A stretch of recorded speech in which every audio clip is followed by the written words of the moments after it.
Okay, in order to use this one, yes, you have to insert it.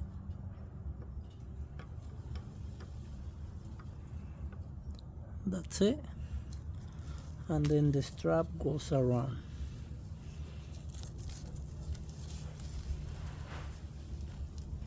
This one you secure here and tie it. I don't tie it now because I don't want to damage scratch the paint. And then basically it's like that, and then goes the other one the same way.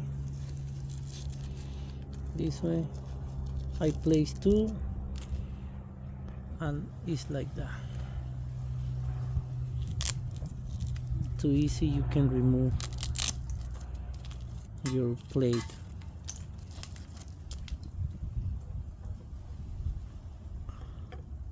Angles like that.